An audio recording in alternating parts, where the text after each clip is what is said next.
Olá, muito boa noite a todos que nos assistem. Sejam muito bem-vindos a mais um programa da TV Câmara Municipal de Nova Friburgo, nesse recesso parlamentar na metade do ano de 2021. Agora eu recebo aqui em nossos estúdios o vereador professor André, do partido PL. Professor, seja muito bem-vindo aqui aos nossos estúdios. Muito obrigado pelo convite. E é um prazer estar aqui mostrando para as pessoas que estão nos assistindo um pouquinho da minha história, um pouquinho do meu mandato também, né? É um prazer imenso estar aqui. Obrigado pela sua presença. Vamos começar falando sobre esses 6 primeiros meses de mandato aí. O que o senhor tem notado na evolução da política friburguense? Para o senhor, como está sendo essa trajetória de janeiro para cá? Bem, estou trabalhando muito, né? Em vários setores, não só na área que eu atuava como professor, mas agora como parlamentar a gente tem a oportunidade de atuar em outras áreas também. E devido à pandemia, né, tem dificultado um pouquinho muitas coisas, que a gente às vezes até tem brigado, cobrado do governo municipal, mas ao mesmo tempo a gente observa que a pandemia é um dos pontos que estão atrapalhando todos os setores, por assim dizer, né? E eu nesses 6 meses...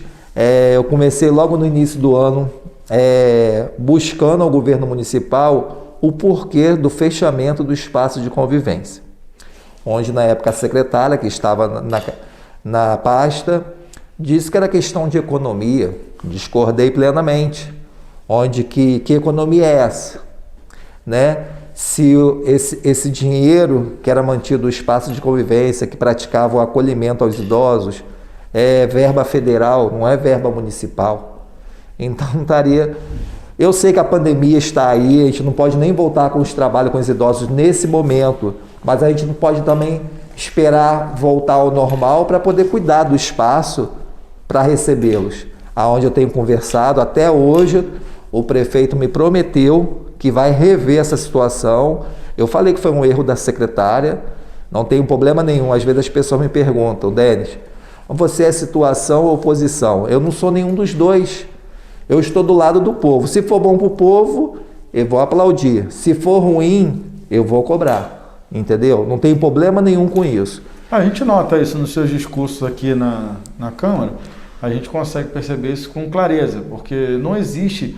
Vamos ser francos também, esse posicionamento governo ou oposição não é muito inteligente, porque isso vai variar conforme cada projeto, conforme cada coisa. Eu não posso ter um absolutismo cego. Isso aí não existe, né? Isso aí. E é uma das bandeiras que eu levanto da melhor idade, vou continuar defendendo eles sim, entendeu?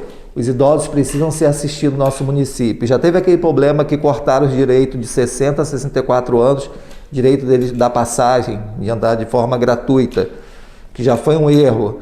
Agora sem um espaço de convivência, mas graças a Deus, depois de muita reunião, depois de muita cobrança da minha parte ao governo municipal, eles vão rever. Agora entrou um secretário novo que está acatando alguns conselhos que eu estou dando a ele em relação à volta do espaço de convivência. E se Deus quiser, em breve estaremos voltando com, mesmo que não seja no Clube do Xadrez, mas o espaço de convivência, eu vou ficar batendo, vou ficar cobrando até voltarmos com ele.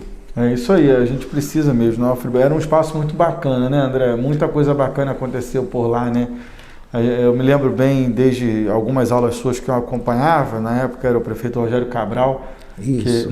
Era o Rogério Cabral que era o prefeito da cidade, e a gente acompanhava bonito aquilo, né? Um volume imenso de pessoas, e as pessoas chegando bem cedinho, e animadas com aquela academia do lado de fora também, Com logo certeza. depois. E aquilo faz muita diferença, né, para as pessoas interagirem, porque o idoso ele fica um pouco isolado, né, da família, do social em si.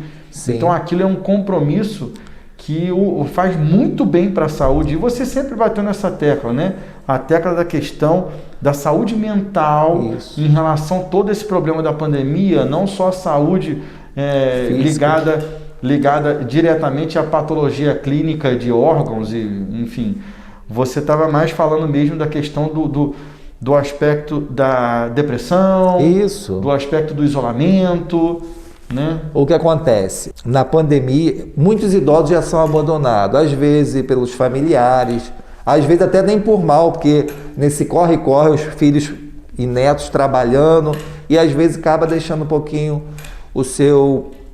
sua mãe ou sua avó, às vezes muito quietinho dentro de casa, às vezes nem é por mal, às vezes é necessidade, às vezes causa isso.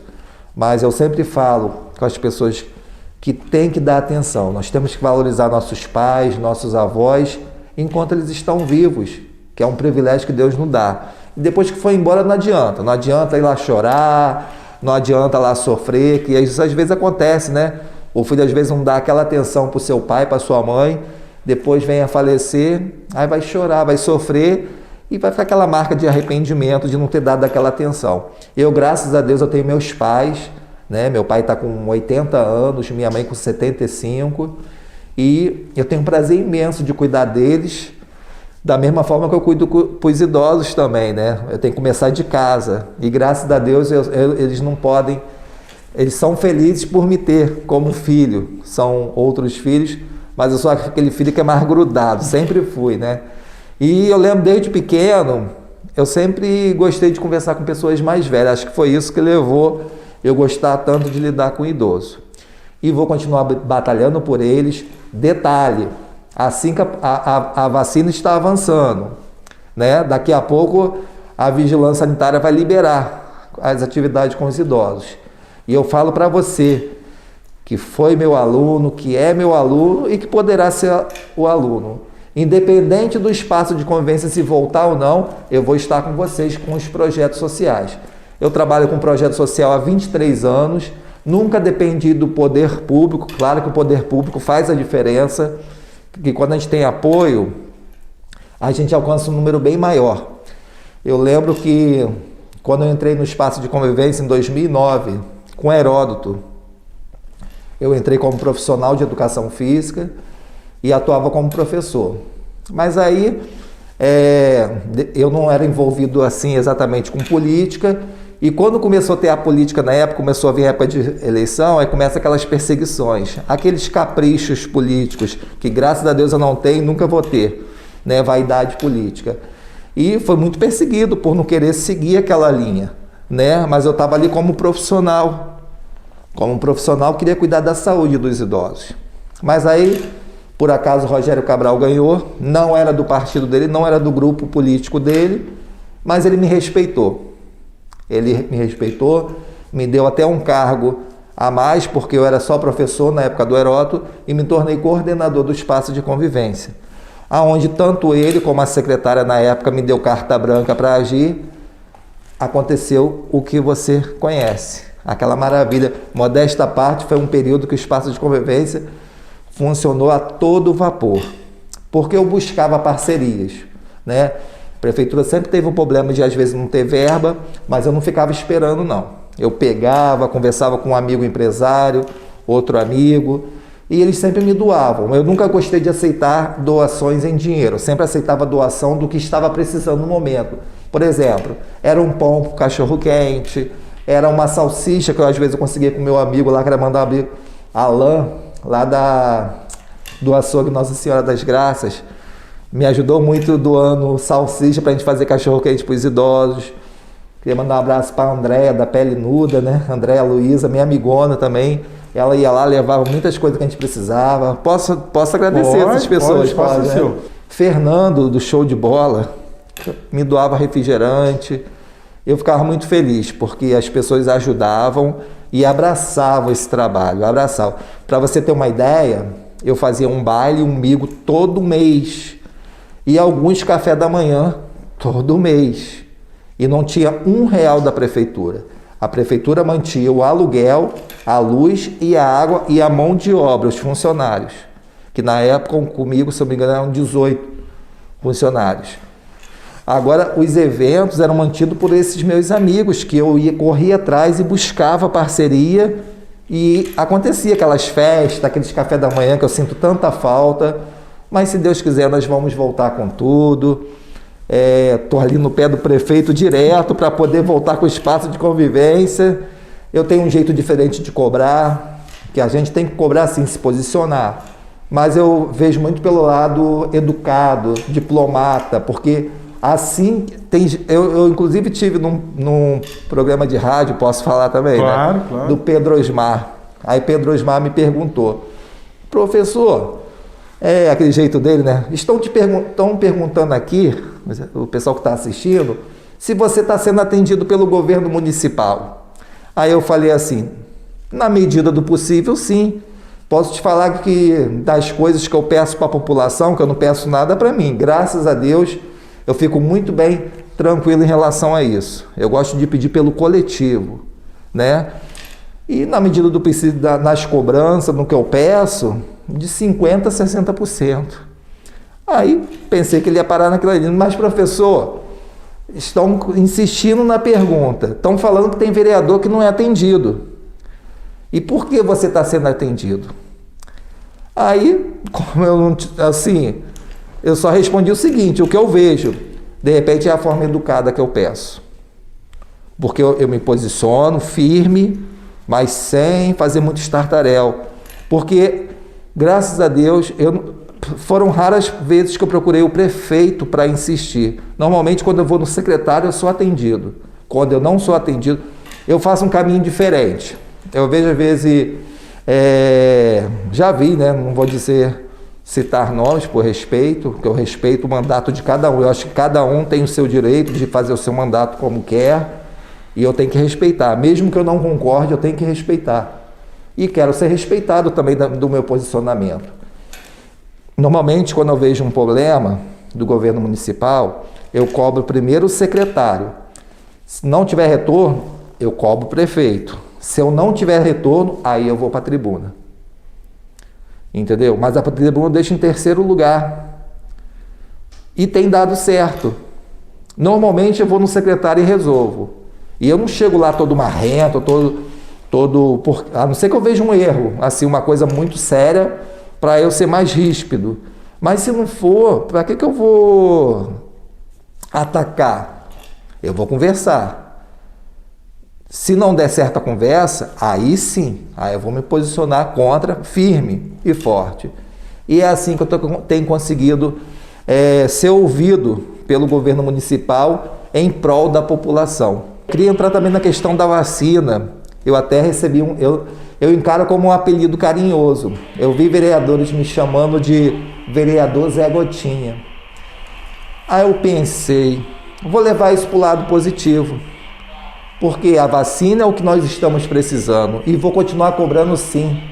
Vou continuar cobrando uma agilidade maior do governo municipal para vacinar todo mundo. Todos nós temos direito à vacina. Vou continuar cobrando sim. Pode me chamar de Zé Gotinha, não tem problema.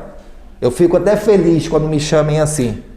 Entendeu? Mas vou cobrar. Cobrei como na época em fevereiro, quando eles liberaram para os profissionais da saúde, que eles tiraram os profissionais de educação física, fizeram uma exigência a mais, que eu achei errado, porque não tem que ser igual para todo mundo. Se é da saúde, é da saúde. Mas isso aconteceu aqui no município. Aqui no município. Porque no plano do governo federal, eles estavam incluídos. Eles estavam incluídos. E todos os municípios, 92 municípios, estavam vacinando os profissionais de educação física.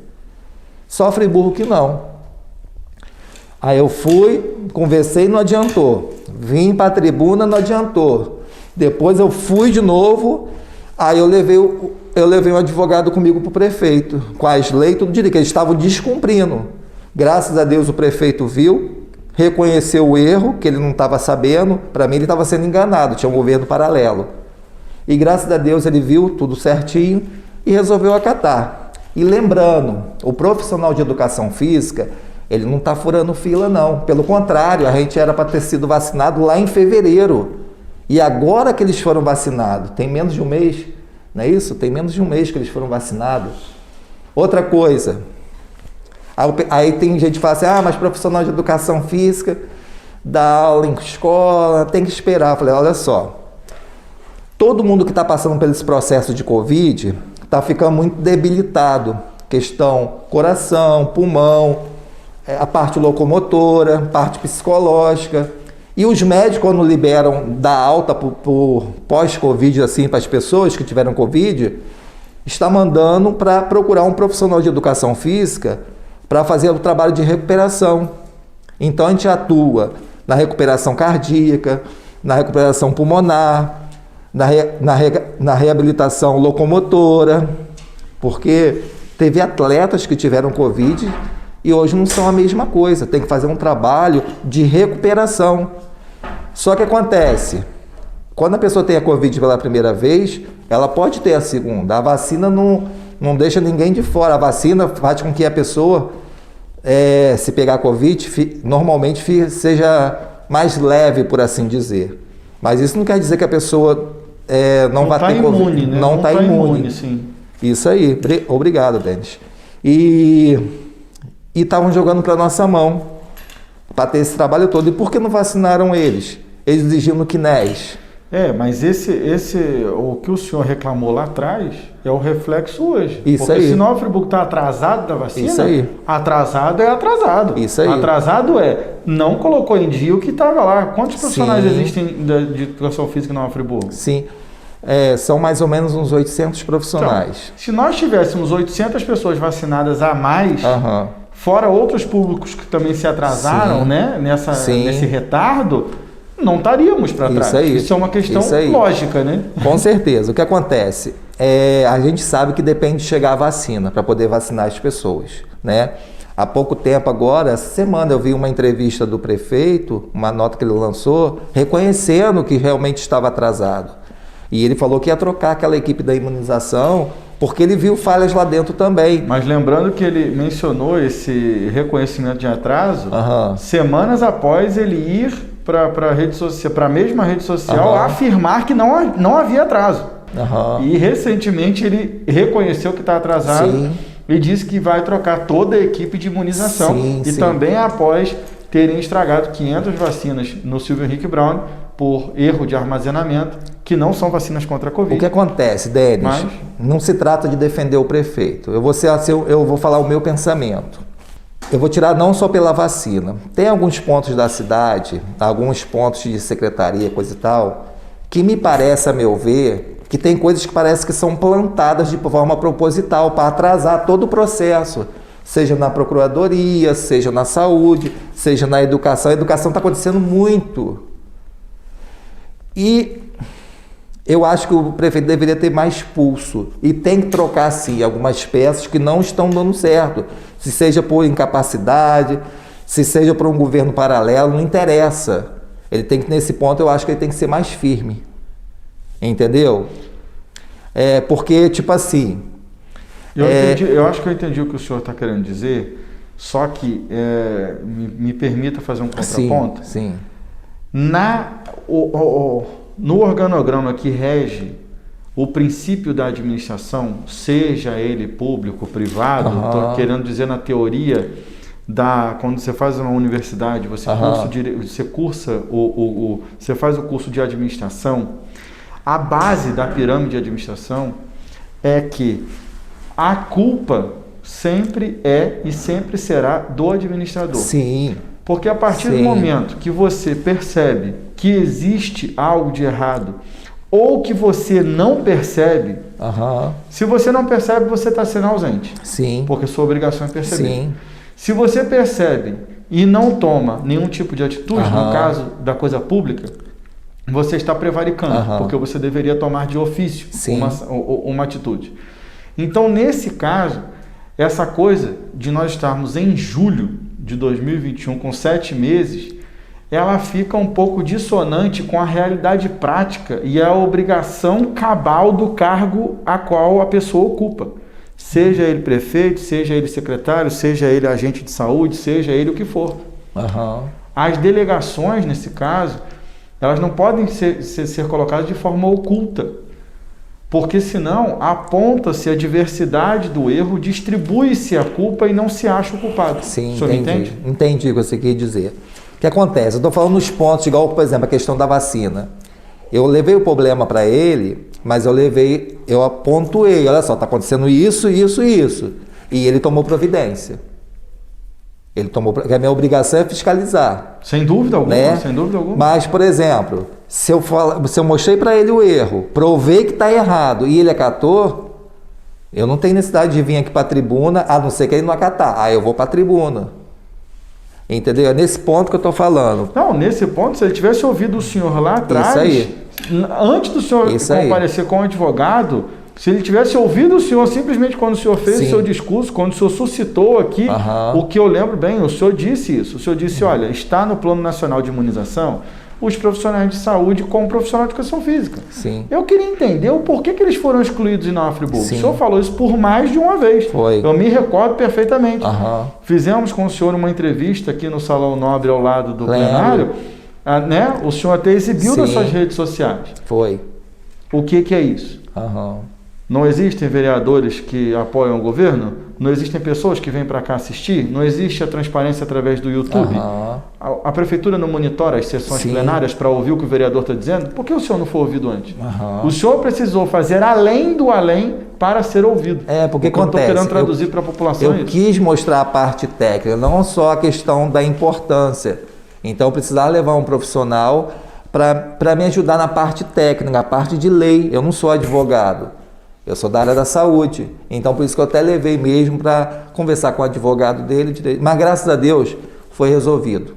É o que você falou, se ele tivesse me ouvido mais lá atrás, né? Ou mesmo, até mesmo mandado a procuradoria dele se informar. Olha, o vereador André suscitou isso aqui, vocês podem dar uma olhada por gentileza? Pronto, estaria resolvido o problema, porque na verdade o senhor estava tentando salvar a vida de 800 profissionais para salvar a vida de outras pessoas que iam ser atendidas por eles. É uma corrente de ajuda humanitária isso tudo. E o que acontece? Questão do espaço de convivência, questão da vacina, que foi o que eu falei até agora. Ele acatou. Ele já está providenciando uma outra forma, porque me parece que o Clube do Xadrez foi vendido. E o Clube do Xadrez era alugado pela prefeitura até o último governo. É uma pena, porque ali é bem centrão, facilita a vida dos idosos. E já existe o fato das pessoas terem a referência de como centro de convivência, né? Como sendo. E como eu fiquei sabendo, assim, ouvi falar para quem comprou o xadrez, não quero citar nome agora, eu vou procurar esse empresário que eu fiquei sabendo, para saber se foi mesmo ele que comprou e propor a prefeitura continuar com o espaço, fazer uma reforma, porque o último governo acabou com o espaço. Acabou. No final do governo do Rogério Cabral, eu entreguei a estrutura toda impecável, porque a gente mantinha limpo, mantinha pintado, mantinha tudo certinho. Só que no governo do Renato, além de eu não estar lá, eu não era vereador, eu não tinha o poder de tentar intervir e ajudar. Os idosos reclamavam comigo todos os dias, eu recebia ligação, eu falei, gente, eu não tenho o que fazer. Eu não estou alinhado com o governo, eu não posso, como pessoa, ir lá brigar com o prefeito, né? E eu fiz até um vídeo também, não sei se você acompanhou no meio de redes sociais, mostrando como é que era o espaço de convivência e depois mostrando como é que deixaram o espaço de convivência. Nós acompanhamos isso ao longo da sua gestão lá na época do Rogério e depois na outra gestão, nós acompanhamos, a diferença ficou nítida. Muito nítida. E eu fico triste porque teve muito trabalho para deixar. Para você ter ideia, quando eu entrei lá, tinham frequentando o local em 2013, que foi quando começou o governo do Rogério. 174 idosos frequentando regularmente o espaço de convivência. Depois de um ano, mais ou menos, eu lá como coordenador, nós elevamos para 941 idosos, 941 idosos, eu tenho uma relação lá, que a gente atendia durante a semana. E tinha baile bingo, tinha idosos que não frequentavam lá no dia a dia, mas só ia no baile no bingo. Juntando todo mundo, dava quase 1.500 idosos que frequentavam o xadrez, né? Então, quando eu vi aquilo se acabando, tanto o local, os idosos já não querendo ir mais para o espaço de convivência, eu fiquei triste. E os meus projetos lotados, o pessoal estava deixando de ir para o xadrez para os meus projetos. Só que era difícil, era eu sozinho com mais uns 2, 3 voluntários. E de forma voluntária, a gente quero aproveitar e lembrar do nosso projeto de hidroginástica, onde a gente atendia 155 idosos, cardíaco, idosos que tiveram AVC, osteoporose, tem dificuldade de falar essa palavra. Eu atendia muita gente lá com problema nos ossos, então tinha que fazer um trabalho, um reforço muscular, para depois levar para o solo. Porque o que aumenta a intensidade óssea é a atividade no solo. Tem a dança, a musculação também, ela aumenta a intensidade óssea. Mas quando a pessoa está muito avançada, a patologia, temos que tratar na água primeiro, para fortalecer a musculatura, para proteger os ossos. Aí depois a gente leva para o solo, para poder aumentar a intensidade óssea, né? Porque nós vamos vamos falar sobre a intensidade óssea. A gente, conforme vai criando idade, se a gente não pratica atividade física, a gente vai perdendo. Sim. A gente vai, principalmente a mulher, porque a mulher tem um ciclo menstrual que ela acaba sendo fisiológico, né? Não tem como evitar isso. Sendo mais prejudicada. Para você ter ideia, uma mulher que leva uma vida sedentária, ela com 25, 26 anos, ela começa a perder a intensidade óssea. O homem normalmente com 45 anos. Mas porque o homem não tem um ciclo menstrual. Por isso que essa mudança hormonal acaba afetando muito mais a mulher. Então a atividade física tem que começar cedo, né? A gente vê muita gente aí, gente da meia idade, da terceira idade, falar assim, vou tomar cálcio, né? Ômega 3, cálcio. Mas olha só, não adianta só isso não. Às vezes o médico passa, né? Aquela reposição de cálcio, coisa e tal. Mas, gente, agora vai um conselho para você que está nos assistindo. A gente toma o cálcio, às vezes através da alimentação, principalmente vegetais verde escuro, e às vezes através da medicação que o médico passa. Mas para a gente ativar esse cálcio que está no nosso corpo, a gente precisa pegar um pouquinho de sol durante a semana, não é ficar lá exposto não sei quantas horas no sol não. Se você for lá de camisetinha, bermudinha, fica lá no sol meia horinha, entendeu? 40 minutos. Até naquele sol mais forte, se você ficar meia horinha não faz mal, entendeu? Faz mal ficar muito tempo exposto no sol. O sol vai bater na sua pele, aí a vitamina D que está armazenada no corpo, que o médico passa vitamina D e cálcio, né? A vitamina D que está lá guardada no fígado, armazenado, é como se o sol batesse na pele, acordava a vitamina D, aí vou falar de forma bem para criança, né? Para o pessoal entender. Didático, né? É, bem didática. Aí a vitamina D vai lá no cálcio, dá a mãozinha no cálcio e puxa. Porque se você não tem esse processo, o que você tomar é eliminado nas fezes e na urina, não tem eficácia nenhuma. Porque a gente precisa do cálcio para viver. O cálcio é responsável pela nossa contração muscular. Toda, um piscar de olhos é o cálcio que está atuando. O coração bate porque o cálcio está atuando, né? Qualquer coisa que eu faça, qualquer movimento. Então, o que acontece? Ele fica armazenado nos ossos. E 1% do cálcio fica na corrente sanguínea, que faz com que a gente tenha essa contração muscular. É o suficiente. Aí ele fica armazenado no osso. Quando a gente não tem na alimentação, para o corpo se manter vivo, ele busca onde? No osso, pega emprestado. Isso aí. Pega do osso, senão a gente morreria. Mas se ele ficar nesse processo sempre pegando, é onde o osso começa a esfarelar. Aí qualquer torção, você já quebra um pé. Você vê muita gente aí que torceu um pouquinho já quebrou o pé, principalmente uma pessoa da melhor idade. Então a gente tem esse cuidado. Aí vai o profissional de educação física, que demorou a ser vacinado, mas graças a Deus agora foi. A gente atua na saúde o tempo todo. O professor de educação física não é para ficar fortinho na academia, não. Isso é uma consequência, né? A parte da estética. Mas por detrás dessa estética tem a parte da saúde.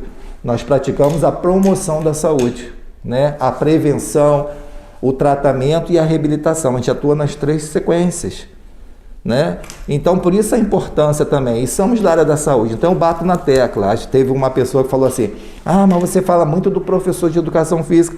Claro, ele não estava sendo assistido, eu tenho que cobrar. É uma bandeira também que eu levanto, do profissional de educação física. É natural, né, professor? Isso é natural. A gente traz isso, às vezes as pessoas ficam querendo fazer algum tipo de análise sugestiva que chega a ser uma crítica de uma linha segmentada, mas é natural. É natural que você tenha o ex-vereador professor Pierre aqui preocupadíssimo com a educação, que você tenha um médico que esteja mais alinhado com o Raul Sertan, assim como muitos médicos se candidatam a deputados, a prefeitos, vice-prefeitos.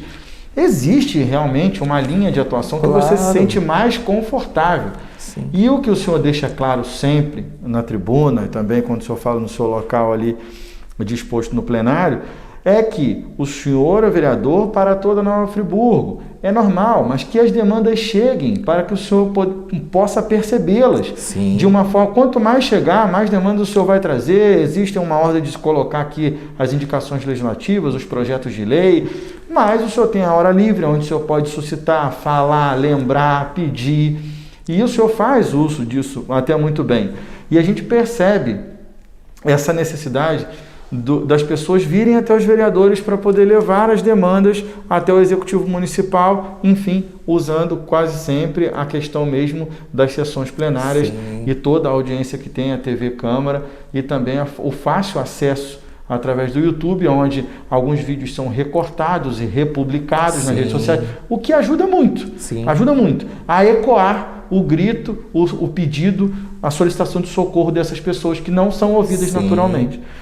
Falando sobre essa questão de saúde agora rapidamente, que a gente está chegando no final, o senhor outro dia falou que chegou discretamente no Hospital Municipal Raul Sertã. Foi lá, deu uma olhadinha, não se apresentou como vereador, como nada, coisa e tal, já fez o uso da máscara também, como faz cotidianamente, já de uma forma mais tranquila mesmo, para olhar o andamento, como é que andava. E o senhor falou que, para a sua surpresa, estava tudo bem, estava tudo em ordem, as pessoas sendo atendidas e coisa. Sim. E tal. E o senhor também fez questão de explanar aqui. Claro. Essa felicidade. O que acontece, né? A gente, o ser humano no Brasil, falando de forma geral, o que dá muita mídia é o negativo. Já reparou isso? Já. Nos países mais desenvolvidos, a gente não vê muito isso, não. A gente vê ao contrário. Eles também têm os problemas deles, só que eles gostam de divulgar o lado positivo. E não falo só por Friburgo, eu falo de maneira Brasil, é o que dá audiência, é desgraça, é coisa errada, é isso e aquilo. E como eu faço a minha fiscalização de forma mais educada, mas eu cheguei realmente pela porta dos fundos, cheguei por volta de meio-dia e pouco, 1 hora mais ou menos, quase 1 hora, e entrei, dei bom dia, dei boa tarde, que era meio-dia e pouca. O guarda que estava assim, nem prestou atenção que era eu, ele achou que de repente que era alguém que estava com o interno ali, com alguém que vai ser atendido, né? Isso aí, eu acho que ele achou isso mesmo. E como ainda não sou tão conhecido como vereador, sim, passou despercebido. Aí eu já cheguei entrando nos corredores, olhando, eu sou detalhista, né? Olhei os cantinhos, o teto, para ver se tinha teia de aranha, até coisas mais, aparentemente mais simples, mas eu acho correto, está tudo limpinho, é o hospital, claro, né? Para não dizer que no momento eu não achei nada de errado, eu vi alguns recipientes de álcool em gel de parede, aí eu fui com a mão para ver se tinha, aí um não tinha, aí fui no outro também não tinha, aí eu peguei 3 que não tinha, aí eu pedi lá para repor. Entrei em alguns lugares lá que tinham... eles acharam até que era visitante, alguma coisa assim. Aí fui discreto com algumas pessoas que estavam no hospital. E aí, tá tudo bem? Tá melhorando? Falei que era vereador, coisa e tal. Se a pessoa estivesse sendo maltratada, ela ia me falar ali na hora. Com certeza. Né? E por coincidência, encontrei 2 amigos que estavam internados, que eu não sabia que estavam internados. Já com eles, como são meus amigos, eu cheguei na cama, que eles estavam acamados, e aí, tá tudo certo aí, estão sendo bem atendidos, coisa e tal. Eles me passaram, não, André, tá tudo certo aqui. E eles eram meus amigos, eles tinham liberdade para falar. Sim. Então, aí teve parlamentar que falou que eu dei sorte. Se é sorte ou não, tava tudo certo, eu não ia inventar mentira. Fiz um ao vivo, não fiz dentro lá com os pacientes, que não era certo. Na frente do hospital, fiz um ao vivo falando, mostrando esse lado, né? Mas graças a Deus os vereadores que me respeitam, aqueles que não concordam, conversaram comigo numa boa, não me exporam, não teve atrito, porque graças a Deus eu respeito e quero ser respeitado, e graças a Deus eu tenho isso aqui, né? Eu tenho essa diplomacia com os vereadores. Eu fico muito à vontade de, quando eu não estou satisfeito com a coisa, pegar e falar. Você já percebeu isso, sim, né? Sim. Eu me sinto muito à vontade, por mais próximo ou não próximo que eu tenha da pessoa. O que o senhor falou é uma questão, vou só fazer dar uma explicação como jornalista aqui, realmente é fato isso, as pessoas, o que é ruim realmente reverbera com mais facilidade, as pessoas republicam, comentam, enfim, com mais facilidade, mas eu acho que o nicho profissional jornalístico tem uma dificuldade grande de quê? de saber dar a notícia boa. Notícia é notícia. A notícia não escolhe ser boa ou ruim. O fato tem que ser notícia. Isso aí. A pessoa tem que avaliar o que é notícia, né? E não se é ruim ou boa. O que é notícia? Isso aconteceu, é notícia? Vai construir para alguém, vai levar a mensagem, é uma comunicação de massa, precisa ser divulgada, é uma coisa que merece. Sim. O que tem que ser analisado é o fato e não o bom ou ruim. Seja ele bom ou ruim, ele tem que ser um fato noticiável. E isso é que falta. Eu acho que falta um pouco de tato nos profissionais de comunicação. Mas enfim, a gente está chegando ao final da nossa entrevista. Queria que o senhor se despedisse do pessoal aí de casa. É uma pena, eu queria falar do meu projeto de lei que foi aprovado. Não, pode ficar à vontade. Vou falar rapidamente aqui para não perder, porque eu sei que o tempo é curto. Foi aprovado um projeto de lei, né, com relação a essas multas de Nova Friburgo, que tem, a gente sabe que está grandiosa, por assim dizer. E eu sei que vai dar um pouquinho de trabalho para a Secretaria da SMOMO, né? Mas o projeto de lei não foi para expor nenhum agente de trânsito, nenhum. Mas a população precisa saber para onde está indo esse dinheiro, a quantidade de multas sendo aplicada, só isso, a transparência para a população e saber por que foi multado, o valor e para onde vai esse dinheiro arrecadado. A gente precisa saber, né? Espero que vão para as vias públicas de forma que seja bem aproveitado essas multas, né? Que tem acontecido. Se toda essa verba de arrecadação com multas aqui, 30 mil multas, forem implementadas no trânsito e na mobilidade de Nova Friburgo, com certeza nós vamos ser o número 1 do Brasil. Já somos o número 1 em multa, não custa nada ser o número 1 em mobilidade também. Então, mais do que justo, a gente saber para onde está indo esse dinheiro. Não estou expondo guarda de trânsito, agente de trânsito, por assim, não estou expondo ninguém. A gente não quer saber o nome de quem multou. A gente quer saber para onde que vai esse dinheiro, se está sendo bem usado. Obrigado, professor, pela sua presença aqui nos nossos estúdios. A você de casa, meu muito obrigado pela sua audiência, a sua companhia e o seu carinho. Fiquem com Deus e até a próxima.